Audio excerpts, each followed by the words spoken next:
simply put, abolitionist readings, the idea that scripture supports the abolition of slavery across numerous religious traditions, whether we're talking about the Quran or the Bible, these are relatively new readings of scripture. Historically speaking, whether it's the Bible or the Quran, these traditions were seen, and we'll get into this in more detail slightly later, they were seen to not necessarily promote, but certainly to regulate the practice. And at some point that changed, right? We see the closure of slave markets across the world. And with that shift globally, we also see a shift in the way that scripture is understood and interpreted. But how did we get there? How did that change rupture claims of continuity, tradition, and authority within Islamic thought more broadly? The story of how abolitionism became hegemonic, the idea that Islam supports the abolition of slavery within Islamic thought, remains generally underexplored. And that's the kind of second angle that I look at in the book. The genealogy of how this position came to be prevalent, its main protagonists and opponents, their methods and arguments, and how the marriage of Islam and abolition came to be cemented, and the degree to which it is cemented, which hopefully we'll speak about at the end, is something that I look at in the book, essentially. And that's the second reason why I think, again, the second thing I tried to cover, not simply to recount an untold aspect of history, but also to highlight the internal transformations of Islam as an evolving tradition, a tradition constantly being made and remade, fashioned and refashioned, and demonstrating how change is happening all the time, whether or not people know that to be the case. And therefore, that's the kind of second point that I try to argue in terms of, you asked about contributions of the book and some of the main themes, that in fact, Islam is not a static, monolithic entity trapped in the past. Instead, it's constantly being developed by Islamic thinkers based on their given contexts. And that dynamic process shows that understanding what the divine wants from us is not necessarily a fixed truth, but rather something that's continuously reassessed, reviewed, and even corrected based on our evolving understandings of ethics at any given point. The idea that interpretation is kind of a living, breathing thing. And that's not unique to slavery. I mean, obviously we've seen this in so many different issues, like whether that be political, gender, like even something as simple as voting.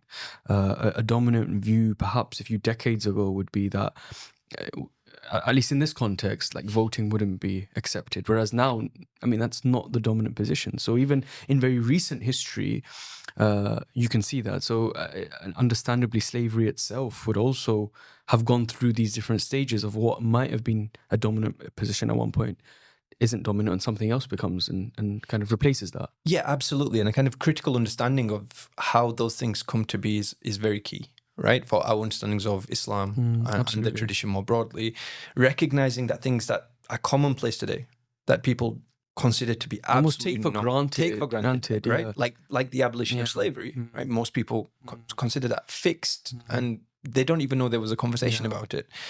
Like a few hundred years ago, that actually, we'll come to this. Yeah. It might not have been the case. It might not have been, and that change was highly controversial, right? It wasn't simply a case of everyone moving in the same direction. People were strongly castigated for holding these particular views, and others challenged them.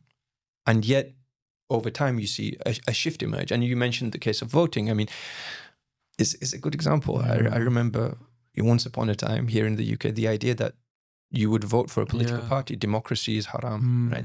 That tends not to be the position anymore. Generally speaking, right? Even, I mean, we have this with things like gender as well. Like gender is an area where things have shifted dramatically in terms of the place of women in society, or even marital relationships, or relationships between men and women. Like all of these things have really shifted, and not just in minority contexts like in the UK. I mean, you see it in Muslim majority countries. So I think, a lot of people probably do take that for granted. Yeah, I mean, another example that comes to mind is, like, if again, now it's taken for granted, but the idea of Muslims being citizens in a non-Muslim state. Yeah. Once upon a time, Darul Harb, Darul Islam. A very strong dichotomy between these two things. And the idea that you could be a citizen in a non-Muslim state was deemed a very controversial position. And now you've got millions of Muslims living in Europe and no one blinks about the fact no one's asking that question anymore regarding can you be citizens. So I think that is important. You're right to raise this because, especially for the context of this question of slavery, just the understanding that actually things do change and things do shift, and people do take it for granted, and maybe are not aware of the mechanisms and how we've come to maybe dominant views on certain things. And slavery is actually very pertinent. Yeah. So I mean, in that sense, the book is about slavery, but it's also not about slavery in terms of. There's a broader conversation here about the transformations in Islamic thought towards the abolition of slavery, which also highlights how Islamic law and theology are kind of constantly being invoked, shaped and reshaped based on context. And that becomes a big part of the conversation, right? Because in a world in which slavery is normalized and regulated, Muslim thinkers also consider it to be normalized and regulated. And then in a world in which slavery begins to be abolished through law, you see cultural shifts also take place. And similarly, Muslim scholars begin, because Muslim scholars are human beings that live in the world, they're impacted by that. And they also begin to shift their views regarding the eradication of the slave trade.